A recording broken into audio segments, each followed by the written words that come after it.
नमस्कार दोस्तों। घर में टूटी हुई झाड़ू रखने से क्या होता है? घर में झाड़ू खड़ी करके रखने से क्या होता है? क्या होता है रात को झाड़ू लगाने से? आज एक सच्ची कथा के माध्यम से हम आपको बताएंगे झाड़ू का हमारे जीवन में कितना अधिक महत्व है। एक झाड़ू कंगाल को धनवान और धनवान को कंगाल कैसे बना सकती है। दोस्तों, यह एक प्राचीन कथा है जो हमें सिखाती है कि घर की साफ सफाई और झाड़ू का सही उपयोग हमारे जीवन में कितना बड़ा परिवर्तन ला सकता है। यह कथा बहुत ही ज्ञानवर्धक है। इस कथा में बहुत से अंतरों के विषय में भी बताया गया है जो आपको झाड़ू लगाते समय रोज बोलने चाहिए, जिससे आपके घर की सारी बुरी शक्ति नष्ट हो सकती है। तो चलिए आपको सुनाते हैं वह महान कथा। दोस्तों, एक समय की बात है, एक संत महात्मा अपने प्रवचन में झाड़ू का महत्व समझा रहे थे। वे भक्तों को बता रहे थे, झाड़ू लगाते समय यह मंत्र बोला करो, ओम रुद्र के गिरिक नमः। इसका अर्थ है कि श्री हरे दुर्गा स्वरूपणी देवी आपके गिरि नामक स्वरूप को प्रणाम है। इस मंत्र के उच्चारण से घर की नकारात्मक ऊर्जा नष्ट होती है। श्रद्धालु जन मंत्र ध्यान से सुन रहे थे। तब एक जिज्ञासु महिला ने हाथ जोड़कर पूछा, बाबा, झाड़ू और माता लक्ष्मी के बीच ऐसा क्या संबंध है जो सफाई रखने से दरिद्रता दूर होती है? महात्मा जी मुस्कुराए और बोले, बेटी, तुम्हारे प्रश्न का उत्तर एक कथा से मिलेगा। सुनो, मैं तुम्हें दो स्त्रियों की सच्ची कथा सुनाता हूँ, जिसे सुनकर तुम स्वयं समझ जाओगे कि घर की पवित्रता में ही लक्ष्मी का वास क्यों होता है। इतना कहकर संत ने आंखें मूंद दी और भगवान का स्मरण करते हुए कथा आरंभ की। बहुत समय पहले की बात है। एक सुंदर पहाड़ी गांव में दो पड़ोसनें रहती थीं। दोनों ही विवाहित स्त्रियां थीं, पर स्वभाव और आदतों में एक दूसरे से बिल्कुल भिन्न। पहली का नाम सुशीला था। सुशीला जितनी सरल स्वभाव की थी, उतनी ही मेहनती थी। वह रोज तड़के सुबह उठकर सबसे पहले अपने आंगन में झाड़ू लगाती, पूरे घर को साफ करती। उसका मानना था कि स्वच्छता ईश्वर की पूजा के समान है। झाड़ू लगाते समय सुशीला भगवती लक्ष्मी का स्मरण करती। जैसे ही भोर होती, वह हल्की आवाज में मंत्र गुनगुनाती हुई झाड़ू फेरती। शुद्धे शुद्धे महादेवी मार्जनी हस्ते, शुभे दरिद्रता विनाशाय, पुण्यम देह नमोस्तुते। जिसका अर्थ था, हे महादेवी, आपके हाथ में यह झाड़ू पवित्रता का प्रतीक है। इसे दरिद्रता का नाश हो और हमें पुण्य प्राप्त हो। सचमुच झाड़ू लगाते समय सुशीला को लगता था मानो वह अपने घर के साथ साथ अपने मन की गंदगी भी साफ कर रही है। दूसरी पड़ोसन का नाम था मीना। मीना सुशीला की ही उम्र की थी, लेकिन स्वभाव इसके विपरीत। वह काफी आलसी और लापरवाह थी। सुबह देर तक सोना, घर का काम टालना और साफ सफाई से भी चुराना उसकी आदत थी। मीना के घर के आंगन में अक्सर कचरे के ढेर पड़े रहते, कोने में जाले लगे जाते, लेकिन उसे परवाह नहीं थी। वह कहती थी, मैं कोई नौकरानी नहीं जो रोज झाड़ू लगाती फिरूं, इससे क्या ही फर्क पड़ता है। उसकी इस उदासीनता के कारण घर में जगह जगह धूल और गंदगी जम गई थी। सुशीला अपने घर को मंदिर की तरह सहेज कर रखती थी। वह झाड़ू लगाने के बाद आंगन के एक कोने में ही झाड़ू को पीछे की ओर छिपा कर रखती, ताकि किसी अतिथि की नजर उस पर न पड़े। वह कभी भी झाड़ू को पैर से नहीं लगने देती थी। अगर गलती से उसका पैर झाड़ू को छू जाता तो वह तुरंत हाथ जोड़कर क्षमा करना माता कहकर माफी मांग लेती। उसे बचपन से ही उसकी माँ ने सिखाया था कि झाड़ू में लक्ष्मी का वास है, इसका अनादर नहीं करना चाहिए। उधर मीना का हाल बिल्कुल उलट था। वह झाड़ू को कभी भी कहीं भी फेंक देती। कभी आंगन के बीचों बीच झाड़ू पटक देती थी, तो कभी दरवाजे पर ही झाड़ू देती थी। छोड़, जहां से गुजरते हुए सबका पैर उस पर पड़ता उसकी झाड़ू भी पुरानी होकर टेढ़ी-मेढ़ी और थोड़ी टूट गई थी, पर मीना नई झाड़ू लाने के बजाय उसी टूटी झाड़ू से काम चलाती रहती थी। कई बार सुशीला ने उसे समझाया, बहन टूटी झाड़ू से मत झाड़ू लगाया करो, यह अशुभ होता है, इसे बदल दो। पर मीना हंसकर टाल देती, अरे तुम्हारे वो देवी देवता क्या हमारे झाड़ू से नाराज होंगे? यह सब अंधविश्वास है। मेरे पास फालतू समय नहीं इन बातों के लिए। सुशीला को मीना की बातें सुनकर दुख होता। वह सोचती थी कि काश मीना समझ पाती कि यह कोई अंधविश्वास नहीं बल्कि सदियों से चली आ रही अनुभूत सत्य है। खैर सुशीला ने अपना कर्तव्य निभाते हुए एक दिन मीना के दरवाजे पर एक नई झाड़ू ला कर रख दी ताकि शायद मीना उसे इस्तेमाल कर ले। लेकिन मीना को जाने क्या ताना मारने की आदत थी। उसने नई झाड़ू देकर सुशीला से कहा, तुम्हें बड़ी फिक्र है मेरी झाड़ू की, इतनी दया मत दिखाओ, मुझे उपदेश देने की जरूरत नहीं। सुशीला ने शांत स्वर में कहा, मैंने तो बस तुम्हारी सहायता के लिए रखा था, बुरा मत मानो, तुम्हारे बच्चे खेलते हैं इस आंगन में, इतनी गंदगी रहेगी तो बीमार पड़ जाएंगे, सफाई रखोगी तो सबका भला होगा। इस पर मीना तुनक कर बोली, मेरे बच्चों की चिंता तुम्हें करने की जरूरत नहीं, तुम अपने काम से काम रखो तो बेहतर होगा।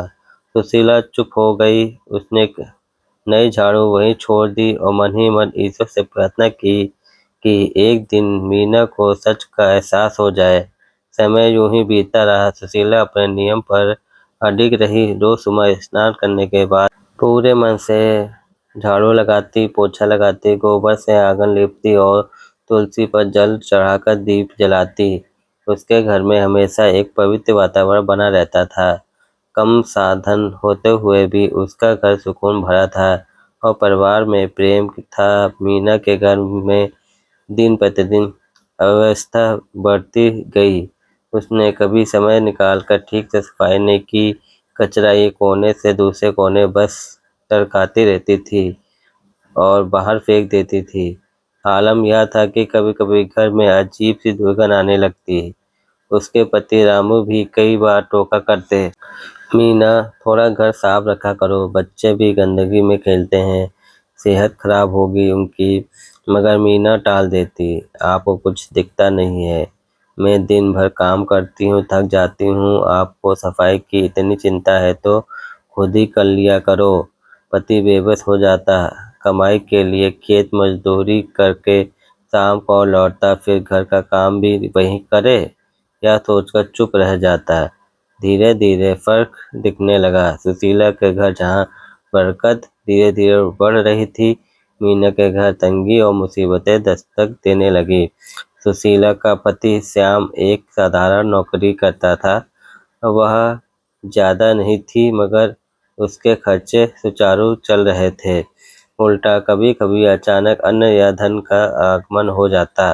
एक बार की बात है, सुशीला को झाड़ू लगाते लगाते आंगन में एक चमकता हुआ सिक्का मिला।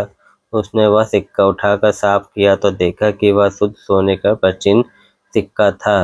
हैरान होकर उसने वह सिक्का घर के मंदिर में माँ लक्ष्मी के चरणों में रख दिया और पति से परामर्श लिया। उन्होंने ईमानदारी रखते हुए अगले दिन गांव के प्रधान को वह सिक्का सौंप दिया, क्योंकि शायद किसी कीमती चीज के खोने की खबर आई थी। प्रधान ने उसकी ईमानदारी से खुश होकर उसको इनाम स्वरूप उन्हें कुछ धनराशि दी। सुशीला और श्याम ने वह धन जरूरतमंदों में बांट दिया और थोड़े से पैसे से घर के लिए राशन ले आए। सुशीला ने कहा, यह माँ लक्ष्मी की कृपा है जो हमें थोड़ी समृद्धि मिली, हमें इसका सदुपयोग करना चाहिए। उनकी इस भलमनसाहत से गांव में सब प्रभावित हुए। वहीं दूसरी ओर मीना के घर अनचाहे खर्चे बढ़ने लगे। उनके बच्चे बार बार बीमार पड़ने लगे। कभी बड़े बड़े को खांसी जुकाम हो जाता तो कभी छोटी बेटी को बुखार। डॉक्टर पर पैसे खर्च होते गए। घर में पहले से ही आमदनी कम थी, उस पर वह खर्चा बढ़ा तो घर का बजट गड़बड़ हो गया। एक दिन तो हद हो गई। मीना के घर से जुड़ी एक विचित्र घटना घटी। उस शाम सूरज चुका था, अंधेरा गहरा होने लगा था। मीना के बच्चे आंगन में खेलते खेलते घर के अंदर आ गए थे। रामू काम से लौटा नहीं था। मीना रसोई में खाना बनाने की तैयारी कर रही थी। इतने में अचानक उसे के आंगन से कुछ फुसफुसाहट की आवाज़ सुनाई पड़ी। वह चौंक। इस समय वहाँ कौन हो सकता है? बच्चों को अंदर ही है। उनके धीमे कदमों से खिड़की से झांक कर बाहर देखा। धुंधले में आंगन के कोने में जहाँ टूटी पुरानी झाड़ू पड़ी थी, उसे एक अजीब सी परछाई दिखाई दी। मीना की सांसें तेज हो गई। उसने ध्यान से देखा। एक वृद्ध औरत की आकृति झाड़ू के पास बैठी हुई थी और औरत के बाल बिखरे हुए, लंबे और धूम धसित थे। उसने वस्त्र मैले कुचैले लाल रंग के थे। आंखें अंगारों की तरह लाल चमक रही थी। उसका चेहरा इतना डरावना था कि मीना का खून जम जाए। वह कुशलता से पहचान नहीं पा रही थी कि यह असली कोई जीव है या छाया, पर उस आकृति की उपस्थिति से सारा आंगन जैसे ठंडा पड़ गया था। मीना ने हिम्मत जुटाकर पूछा, कौन हो वहाँ? लेकिन जवाब में एक भयानक कर्कश हंसी सुनाई दी। वह औरत जैसे परछाई धीरे से उठी और लड़खड़ाते कदमों से झाड़ू को उठाकर फैलाने लगी। फिर उसकी भारी आवाज़ गूंजी, मुझे मेरे घर से क्यों निकालना चाहती हो? मैं तो यहीं रहूंगी। इतना कहकर वह छाया स्त्री जोर से हंसी। उसकी हंसी में ऐसा विषाद और रोष था कि मीना का कलेजा कांप उठा। अचानक वह परछाई हवा में लहरा कर उठी और घर के दरवाजे की ओर बढ़ने लगी। मीना भय से चीखना चाहती थी, पर आवाज़ गले में अटक गई। उसने तुरंत दरवाज़ा अंदर से बंद कर लिया और भगवान का नाम जपने लगी। परछाई ने दरवाजे पर जोर से दस्तक दी। बच्चे घबरा कर रोने लगे और आकर मीना से चिपक गए। मीना ने थरथराते हुए दरवाजे के पास सुना।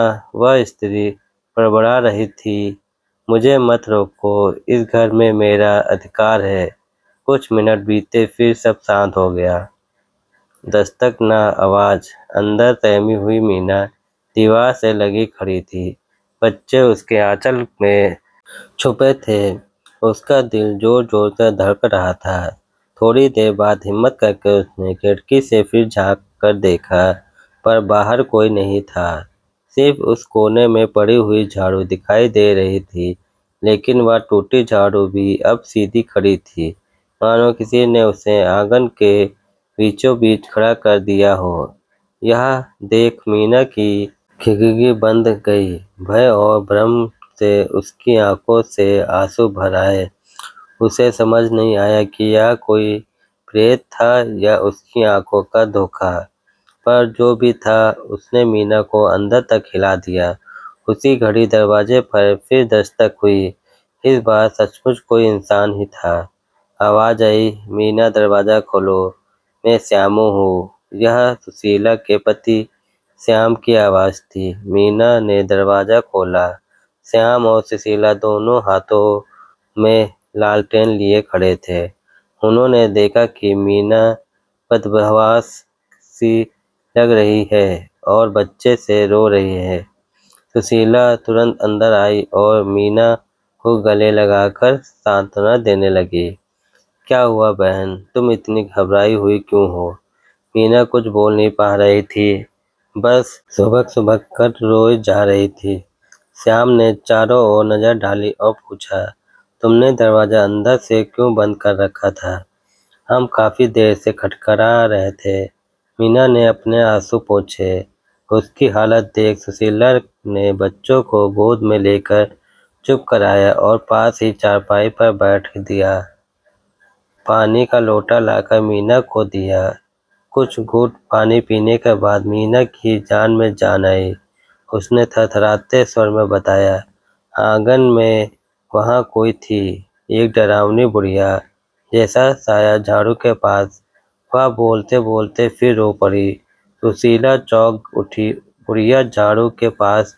उसने बाहर झाँक कर देखा। लालटेन के उजाले में टूटी झाड़ू आंगन में खड़ी हुई थी। सुशीला हैरान रह गई।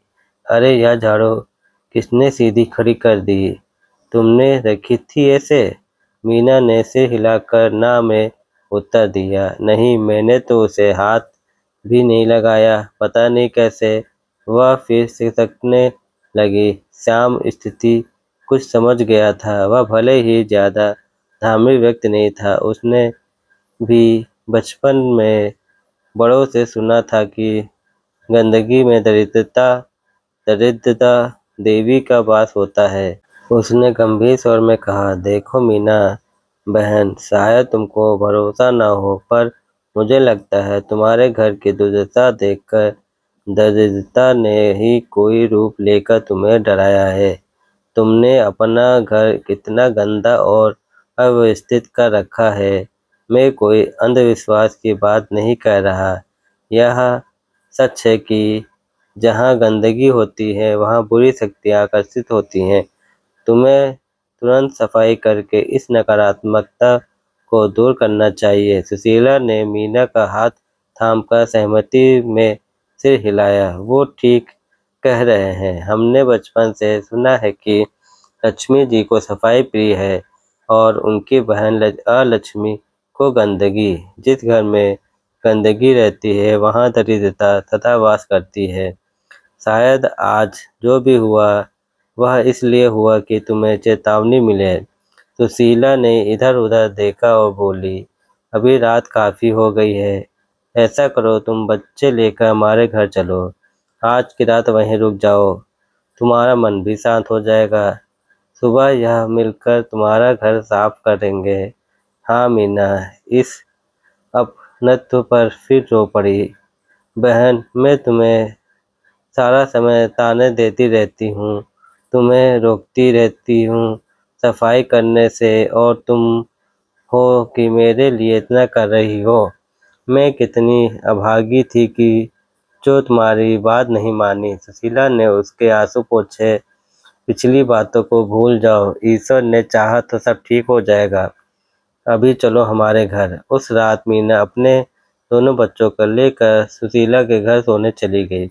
सुशीला ने प्रेम पूर्वक उसके खाने पीने का प्रबंध किया। मीना मन ही मन लज्जित थी और कृतज्ञ थी। उसने अनुभव किया कि सुशीला के घर का वातावरण कितना शांत था और सुखद भी। मन को सुकून देने वाला। वही गांव, वही माहौल, लेकिन अंतर सिर्फ इतना था कि यहाँ हर चीज साफ सुथरी और सुव्यवस्थित थी। मन दीपक जल रहा था और तुलसी के पास अगरबत्ती की भी थी। सुगंध फैली थी। मीना को बरसों बाद जैसे आत्मिक शांति का अनुभव हुआ। उसे अपनी भूल का पछतावा होने लगा। उस रात जब सब सो गए, मीना की आंखों से आंसू बहते रहे। वह पहली बार ईश्वर से सच्चे हृदय से प्रार्थना कर रही थी, हे भगवान, मुझे क्षमा करो। मैंने आलस और अज्ञान में अपने परिवार को कितना कष्ट दिया। अब मुझसे यह भूल नहीं होगी। माँ लक्ष्मी, तुम पर दया करो और मेरा घर छोड़कर मत जाओ। प्रार्थना करते करते न जाने कब मीना को नींद आ गई। अगली सुबह भोर से पहले ही सुशीला जाग गई। उसने स्नान कर अपनी पूजा संपन्न की और फिर धीरे से मीना को जगाया। मीना भी आज जल्दी उठने को तैयार थी। उसने अनुभव किया कि जल्दी उठकर स्नान करके इतनी ताजगी महसूस होती है। दोनों स्त्रियां मिलकर सबसे पहले मीना के घर की सफाई करने में जुट गईं। सुशीला ने एक पल भी यह एहसास नहीं होने दिया कि वह पढ़ाई गृहस्थी की सफाई कर रही है। वह पूरे प्रेम से ऐसे कर रही थी मानो अपना ही घर हो। मीना को आश्चर्य हुआ कि घर की सफाई करना इतना भी मुश्किल काम नहीं था। कुछ ही देर में ढेरों कचरा इकट्ठा हो गया था, जिसे अब तक वह नज़रअंदाज करती आई थी। सुशीला ने झाड़ू उठाते समय मुस्कुराकर मीना को याद दिलाया। लो बहन, पहले इस झाड़ू का आदर से पूजन कर लेते हैं। सुशीला ने एक थाली में थोड़ी हल्दी, कुमकुम और फूल लाकर झाड़ू को पर लगाया और दिया दिखाकर प्रणाम किया।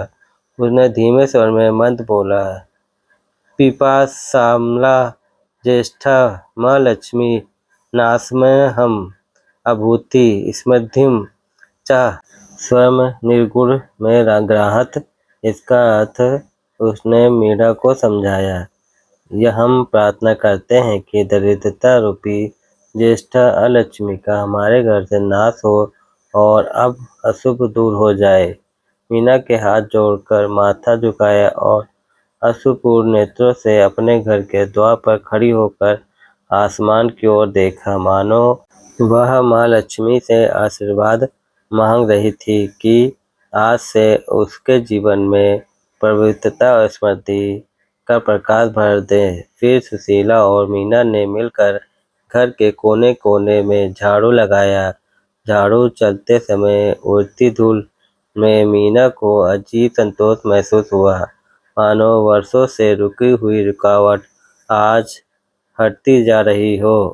उन्होंने सारा कचरा बाहर इकट्ठा करके फेंक दिया, घर के जाले उतारे, बर्तन साफ किए, फर्श पानी से धोया। दोपहर तक मेहनत करके दोनों ने पूरा घर चमका दिया। अब मीना का घर किसी नए घर जैसा लग रहा था, साफ, उजला और तरोताजा। कमरों में धूप और हवा भर भर कर जैसे सारी नकारात्मक ऊर्जा भी उड़ गई। जब सब काम हो गया तो सुशीला ने तुलसी के सामने दीपक जलाकर लक्ष्मी जी की आरती गाई। मीना भी आरती में पूर्ण भाव से शामिल हुई। उसके हृदय में माँ लक्ष्मी को अपने घर वापस आने का निमंत्रण दिया। सुशीला ने अंत में मीना को वही नई झाड़ू भेंट की जो पिछली बार वह छोड़ गई थी। मीना ने विनम्रता से उस झाड़ू को दोनों हाथों से ग्रहण किया और उसकी पूजा की। उसने प्रतीक्षा की कि वह आज से रोज सुबह स्नान करके इसी झाड़ू से अपने घर आंगन को ऐसे ही स्वच्छ रखेगी और कभी भी गंदगी को जमने नहीं देगी। देखते ही देखते बदलाव दिखाई देने लगा। उसी शाम जब रामू काम से लौटा तो घर का स्वरूप देखकर अवाक रह गया। वह हर चीज चमक रही थी। बच्चे भी नहा धोकर साफ कपड़े में खेल रहे थे। वातावरण में एक अजीब सी सकारात्मक शांति थी। रामू ने हैरानी से पूछा, यह किसने कर दिखाया? मीना की आंखें झलझला उठी। उसके पास खड़ी सुशीला की ओर कृतज्ञता से देखा और बोली, हम दोनों ने मिलकर किया। आगे से मैं हर दिन खुद यह करूँगी। रामू को अपनी आंखों पर भरोसा नहीं हुआ, पर बहुत खुशी हुई कि उनकी पत्नी ने यह परिवर्तन आया। उसने सुशीला को धन्यवाद दिया। सुशीला ने हंसते हुए कहा, भैया मैं कुछ नहीं, यह सब मीना ने अपने परिवार के प्यार के लिए किया है। अब यह खुद अपने घर की लक्ष्मी बन गई है। उन पलों में मीना के चेहरे पर जो संतोष था वह अनमोल था। पहली बार उसे एहसास हुआ कि एक गृहिणी का धर्म सिर्फ खाना पकाना ही नहीं, घर को साफ और पुण्य का स्थल बनाना भी है। जिस घर को वह अब तक बोझ समझकर उपेक्षित कर रही थी, वही घर उसका परिजन है, जिसमें उसके परिवार का सुख भविष्य समाया है। उसकी आंखों से कृतज्ञता के आंसू बह निकले। उसने सुशीला का हाथ पकड़कर कहा, तुमने मुझे अज्ञान के अंधेरे से निकाला है बहन, मैं हमेशा तुम्हारी ऋणी रहूंगी। उस रात मीना के परिवार ने चैन की नींद सोई। बच्चों की तबीयत भी जैसे चमत्कारिक रूप से सुधरने लगी।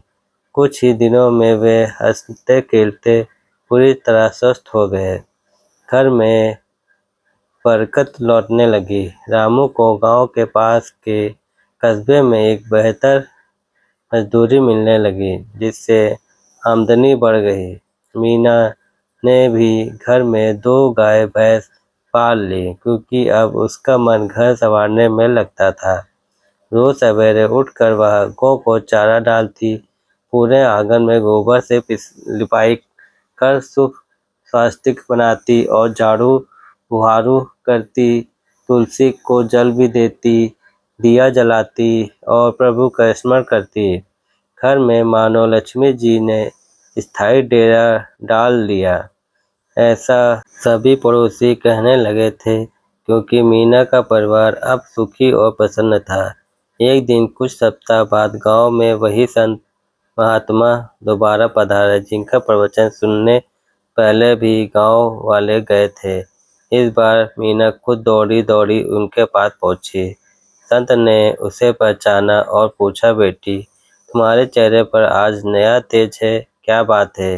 मीना ने संत के चरण पकड़ लिए और भावुक होकर बोली, बाबा, अब मैं समझ गई हूँ कि घर की पवित्रता और माँ लक्ष्मी की कृपा में क्या संबंध है। आपने ठीक कहा था, जिन स्त्रियों का स्वभाव आलसी, गंदा और कलहपूर्ण होता है, वहाँ लक्ष्मी नहीं ठहरती।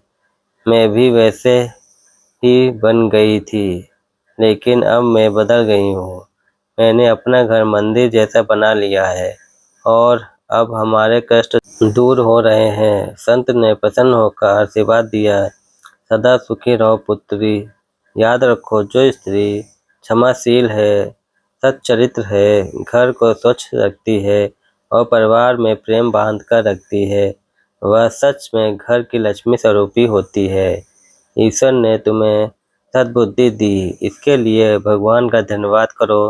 मीना की आंखों में कृतज्ञता के आंसू थे।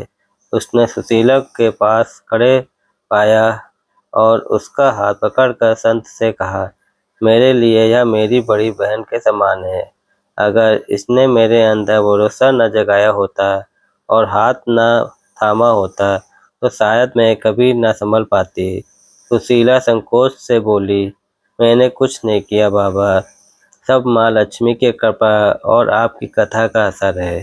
संत ने दोनों महिलाओं को संतोष भरी नजरों से देखा और कहा, दोनों वास्तव में प्रशंसा के पात्र हो। एक ने धैर्य नहीं छोड़ा, दूसरी ने अहंकार त्याग कर सच्चे हृदय से सुधार का मार्ग अपनाया। यही जीवन का सार है। इसके बाद संत ने गांव वालों की ओर देखते हुए जोर से कहा, कई बार लोग अज्ञानतावश छोटी छोटी बातों पर ध्यान नहीं देते। उदाहरण के लिए, झाड़ू को गलत जगह रखने या सूर्यास्त के बाद झाड़ू लगाने से भी अशुभ परिणाम हो सकते हैं। कहते हैं कि शाम के समय घर में झाड़ू लगाने से लक्ष्मी नाराज होकर बाहर चली जाती है।